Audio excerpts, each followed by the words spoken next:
जी, बिस्मिल्लाहिर्रहमानिर्रहीम। अस्सलाम वालेकुम। स्टूडेंट्स, उम्मीद करता हूँ आप खैरियत से होंगे। आज हम 3.4 एक्सरसाइज कर रहे हैं। मैथ 10th क्लास का है, NBF सिलेबस है, नेशनल बुक फाउंडेशन का। फेडरल बोर्ड में भी मतलब और KP के बोर्ड में भी यही बुक इस्तेमाल हो रही है। तो इसका क्वेश्चन नंबर 7 आज हम करेंगे। इससे पहले वाले क्वेश्चन हम सॉल्व कर चुके हैं। क्वेश्चन नंबर 7 क्या कह रहा है? Soybean meal contain 60% protein and corn meal contain 9% protein. दो तरह का खाना है और एक सोयाबीन से तैयार किया गया है, उसमें 16% प्रोटीन मौजूद है, और एक कॉर्न मील है जो कि कॉर्न ऑयल से तैयार किया गया है और इसमें 9% प्रोटीन मौजूद है।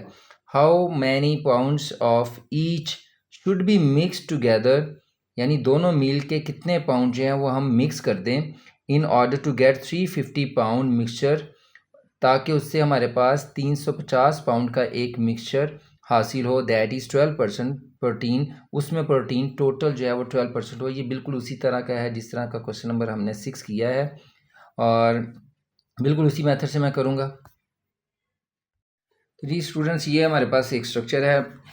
दो तरह के मील मौजूद हैं। 16% प्रोटीन रखने वाला सोयाबीन मील है और कॉर्न मील में 9% प्रोटीन मौजूद है। वो कहता है कि इन दोनों की कितनी क्वांटिटी पाउंड के अंदर ली जाए कि टोटल जो पाउंड में हमारे पास मिक्सचर आए वो 350 पाउंड का हो, और उस मिक्सचर के अंदर जो प्रोटीन की जो टोटल जो परसेंटेज है वो कितनी बने? 12% बने। ये क्वेश्चन बिल्कुल उसी तरह से है जिस तरह से हमने इससे पहले क्वेश्चन नंबर 6 किया है, और इस तरह की एग्जाम्पल भी मौजूद है इस एक्सरसाइज से पहले बिल्कुल इसी पैटर्न पे। तो एक एग्जाम्पल और 2 क्वेश्चन इस तरह के बिल्कुल आपकी बुक के अंदर सिलेबस के अंदर मौजूद हैं। अब हम इन्हें सॉल्व करेंगे।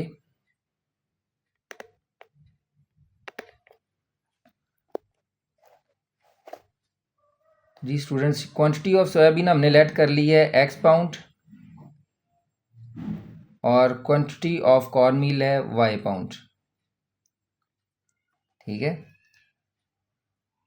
और वो कहता है कि जो मतलब टोटल अमाउंट है हमें पता है, मैं लिख सकता हूँ यहाँ पे as total amount of mixed meal is 350 pound. लिहाजा इसे हम इक्वेशन फॉर्म में लिखेंगे x plus y is equals to 350। Okay, ये इक्वेशन नंबर 1 बन गई इसकी। अब हम जो नेक्स्ट है परसेंटेज के हिसाब से इक्वेशन जनरेट करेंगे।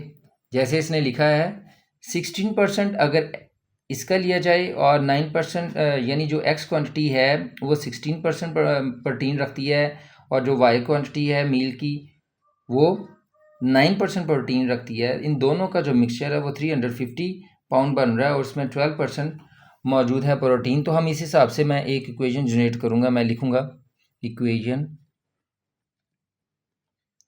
Regarding percentage quantity of protein. मतलब ये है कि जो x पाउंड लिए हैं हमने 9% एक्स पर जो से हमने 9% जिसमें है 9% of x plus 16% of y, ये बन जाएगा। हम जो इससे मिक्स्ड मील लेना चाह रहे हैं उसमें परसेंटेज की क्वांटिटी कितनी रखना चाह रहे हैं प्रोटीन की? 12% ऑफ, और उसकी जो टोटल मिकदार है पाउंड के अंदर वो 350 है। तो ये हमारे पास इस तरह से एक इक्वेशन जनरेट होगी। इसे मैं उसी तरह से 9/100 लिखूंगा फ्रैक्शन को ख़त्म करने के लिए, क्योंकि फ्रैक्शन परसेंटेज साइन जो होता है वो 1/100 इक्वल होता है, और ये x आ जाएगा प्लस 16/100 y और 12/100 ऑफ 350, मतलब ये मल्टीप्लाई हो जाएगा 350 के साथ। इनको सिंप्लीफाई करते हैं, ये हो जाएगा जी 0.09 ऑफ x और ये 0.16 y, और इसे हम सिंप्लीफाई करते हैं कैलकुलेटर की मदद से। 12 × 350 डिवाइड बाय 100, तो हमारे पास 42 आ रहा है, ठीक है 42। अब हम चाहते हैं कि इसका जो है ये पॉइंट ख़त्म कर दें, तो हम मल्टीप्लाई कर देंगे दोनों तरफ, मल्टीप्लाइंग बाय 100 ताकि वैल्यूज़ होल फिगर्स में आ जाएं।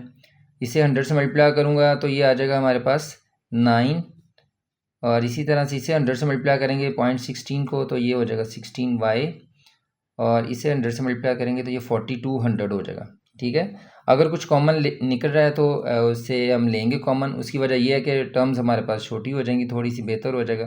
3 कॉमन आ रहा है, 3x प्लस, बल्कि कॉमन नहीं आ रहा कुछ इसमें से 3, ये 3 से डिवाइड नहीं हो रहा, तो लिहाजा यही हमारे पास रहेगा। तो ये इक्वेशन नंबर हमारे पास 1 जनरेट हुई और ये इक्वेशन नंबर 2। दोनों इक्वेशंस को रीराइट लिखेंगे, और रीराइट करने के बाद लें स्टूडेंट्स, इन दोनों इक्वेशंस को अब हम रीराइट करेंगे और मैट्रिक्स फॉर्म में लिख के इसे मज़ीद सॉल्व करेंगे क्रैमर रूल की मदद से, ठीक है। तो जी स्टूडेंट्स, हमने इसे रीराइट कर लिया इक्वेशन नंबर 1 और इक्वेशन नंबर 2 को, और अब हम इन्हें मैट्रिक्स फॉर्म में लिखेंगे। Writing above system of linear equation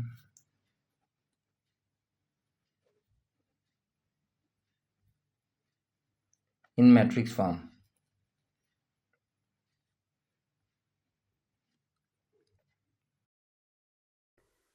तो कोफिशिएंट का मैट्रिक्स ए बन गया, वेरिएबल एक्स वाई और कांस्टेंट टर्म्स ये आ गई। हम दो मैट्रिक्स और भी लेट करते हैं, तो ए एक्स आ जाएगा हमारे पास। एक्स के एलिमेंट की जगह पे ये वाला मैट्रिक्स लिखेंगे 350 4200, और वाई की वैल्यूज़ वैसे ही आ जाएंगी 116।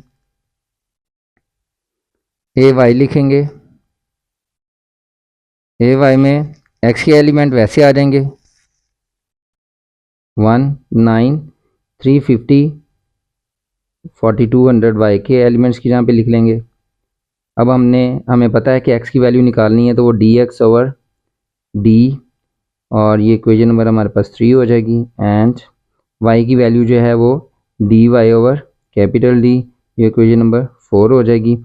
हमने ये तीनों डिटर्मिनेंट्स फाइंड आउट करने हैं, डी एक्स डी और डी वाई, ठीक है, ताकि हमारे पास एक्स वाई की वैल्यूज़ आ जाएं। तो हमें पता है कि डी एक्स किसके इक्वल होता है, ये ए एक्स का डिटर्मिनेंट होता है, और डी वाई जो है वो ए वाई का डिटर्मिनेंट है, और कैपिटल डी जो है वो कैपिटल ए यानी ए मैट्रिक्स का डिटर्मिनेंट आ जाएगा, ठीक है। सबसे पहले हम डी की वैल्यू मालूम करते हैं, फिर डी एक्स और डी वाई की वैल्यू फाइंड आउट करेंगे, ठीक है।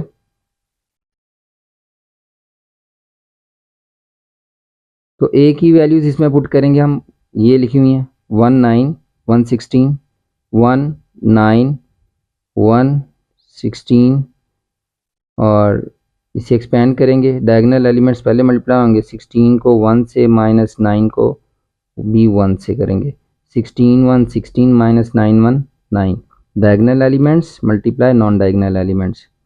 तो ये हमारे पास आ जाएगा 16 माइनस 9 क्या हो जाएगा जी, 7 हो जाएगा। तो डी की वैल्यू आ गई हमारे पास 7।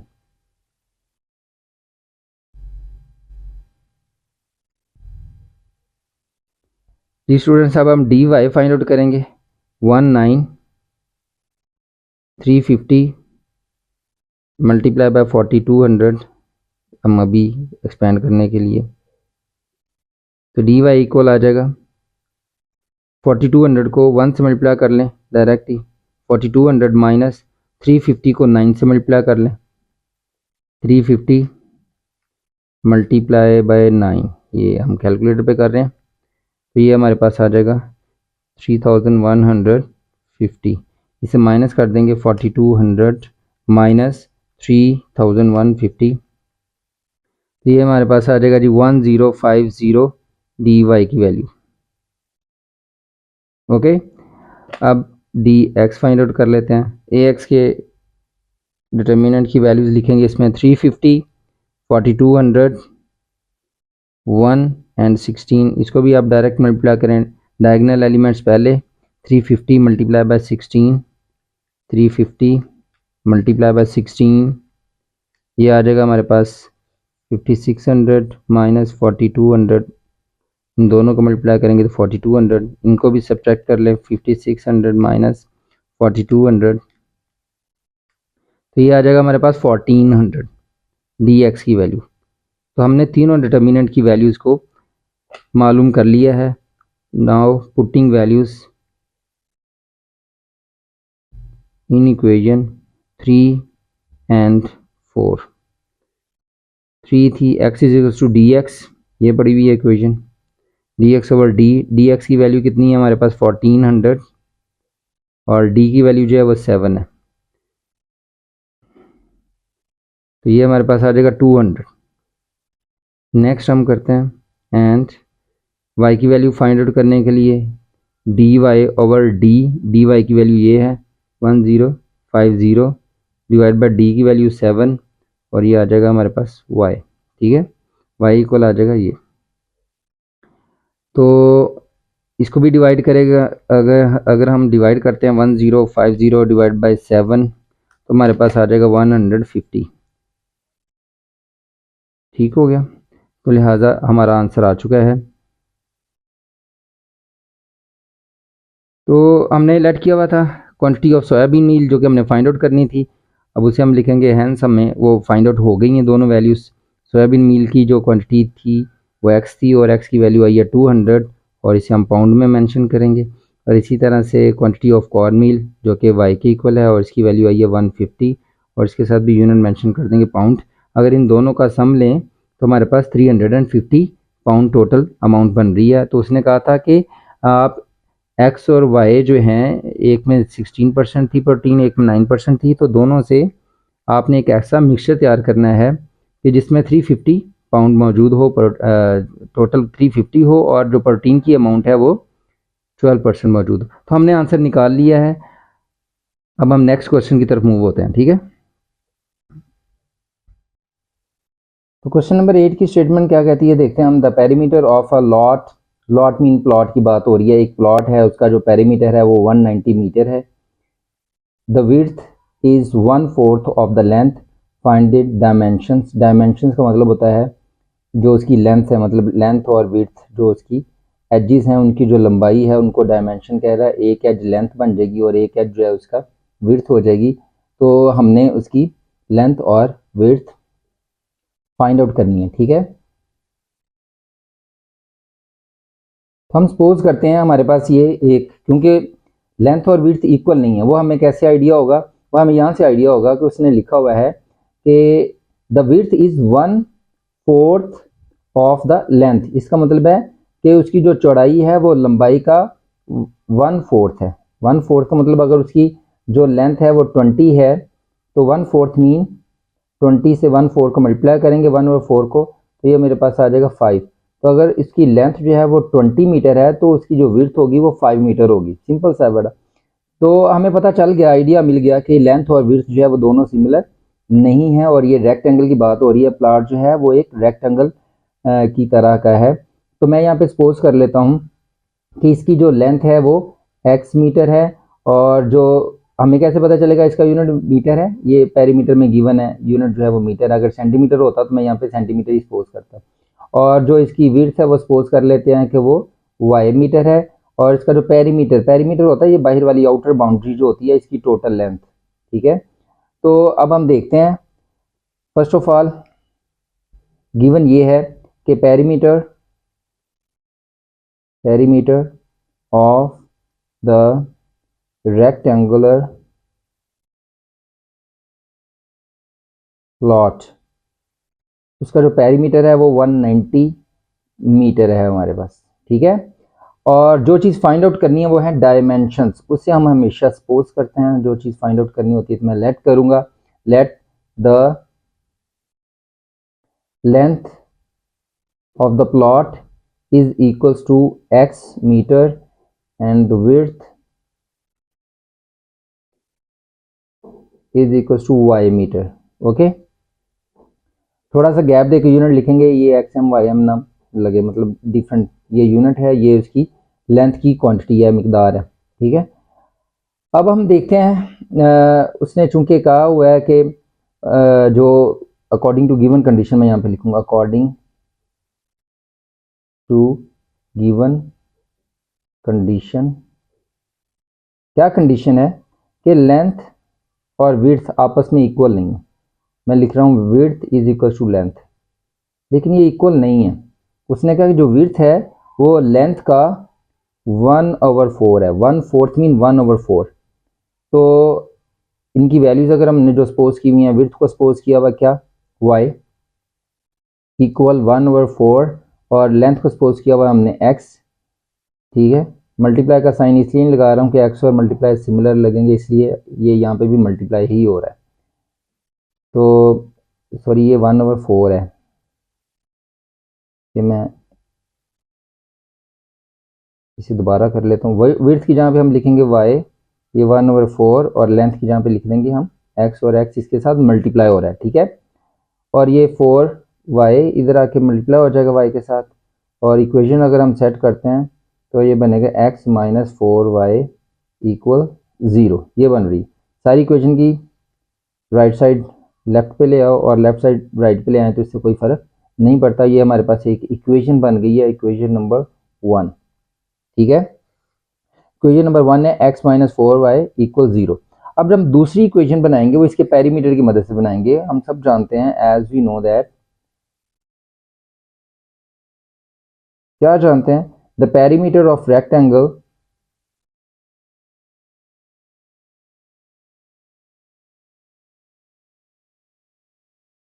ऑफ रेक्टेंगुलर प्लॉट, या सिंपल आप प्लॉट लिख लो, प्लॉट या प्लॉट, वो कितना है 190 मीटर है, 190 मीटर।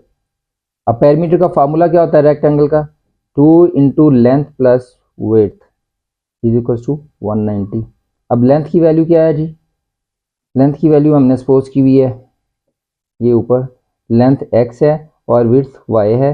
मैं लेंथ की जहाँ पे लिख दूंगा x प्लस विड्थ की जहाँ पे लिख देंगे y, और ये 190, x प्लस y यहीं पे रहने दें 190, 2 इधर आके डिवाइड हो जाएगा, तो ये हमारे पास हो जाएगा x plus y is equal to 2 9 ज़ार 18 एंड 2 5 ज़ार 10। तो ये हमारे पास सेकंड इक्वेशन बन गई। ओके, इक्वेशन 1 और इक्वेशन 2 को हम दोबारा लिखेंगे और फिर मैट्रिक्स फॉर्म में कन्वर्ट करके क्रैमर रूल से इसे सॉल्व करेंगे।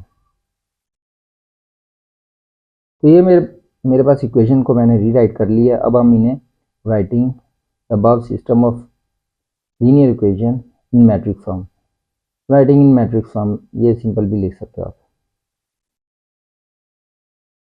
तो इसका कोफिशिएंट हमारे पास क्या है जी 1, इसका 1, y माइनस 4 और ये वाला y प्लस 1। इसी तरह से ये x y वेरिएबल और ये कांस्टेंट टर्म 0 9 5।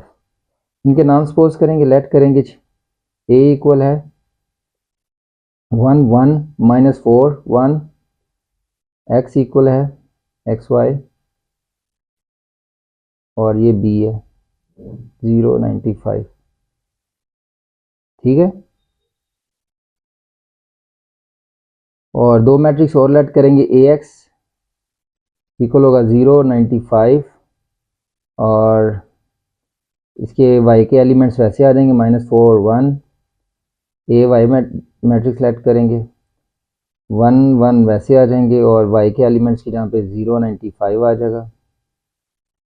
हम जानते हैं x की वैल्यू किसके इक्वल होती है dx ओवर डी के, तो ये नंबर 3, एंड y की वैल्यू किसके इक्वल होती है dy ओवर डी, तो ये नंबर 4।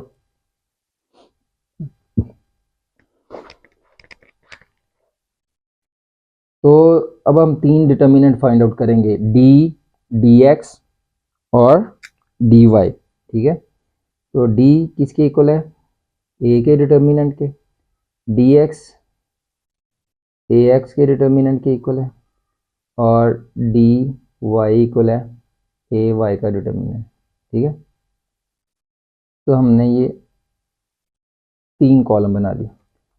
a की वैल्यू लिखेंगे इसमें हम 1 1 -4 1, मल्टीप्लाई करेंगे डायगोनल एलिमेंट्स को, 1 मल्टीप्लाई बाय 1 माइनस मेथड का, फिर 1 मल्टीप्लाई बाय -4, ये हो जाएगा हमारे पास 1 माइनस माइनस माइनस प्लस 4 1 4 और ये आ जाएगा 5। डी की वैल्यू आ जाएगी 5।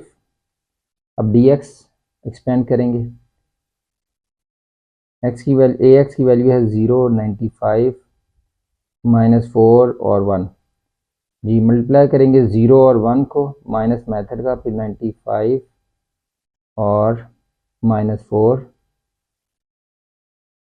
0 1 0 माइनस और ये माइनस प्लस हो जाएगा। 95 को 4 से मल्टीप्लाई करेंगे हम,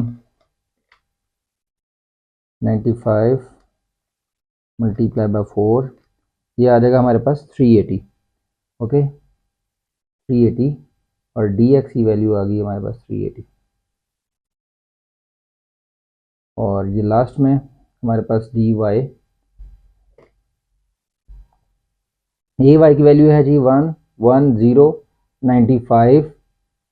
1 को मल्टीप्लाई करेंगे 95 से, फिर 0 को मल्टीप्लाई करेंगे 1 के साथ, दरमियान में माइनस पुट करेंगे, 95 माइनस 0 और 95 ही आंसर रहेगा हमारा। Now putting values in equation 3 and 4। 3 equation क्या कह रही है जी, x इक्वल है डी एक्स के, डी एक्स की वैल्यू कितनी है 380। ये देखें डी एक्स ओवर डी, तो डी की वैल्यू कितनी है 5। इसे डिवाइड करेंगे, 380 डिवाइडेड बाय 5 तो 76 आ जाएगा हमारे पास। एक वैल्यू आ गई। एंड y की वैल्यू लिखेंगे, y किसके इक्वल है डी वाई ओवर डी के, तो डी वाई की वैल्यू है 95 और डी की वैल्यू है 5, डिवाइड करेंगे तो 19 आ जाएगा। ठीक है, एंड पे हम लिखेंगे वही जो चीज़ सपोज की होती है, हेंस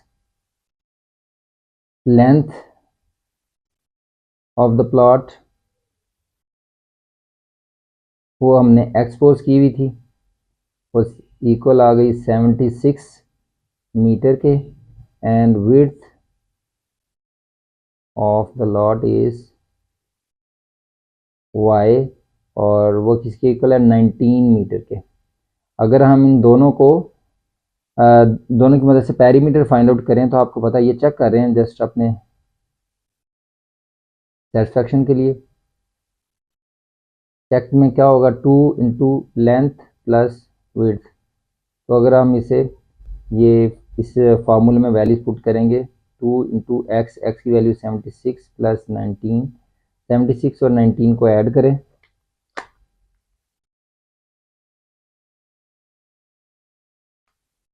और मल्टीप्लाई कर दें 2 के साथ, तो ये 95 आ जाएगा। और इसको 2 से मल्टीप्लाई करेंगे तो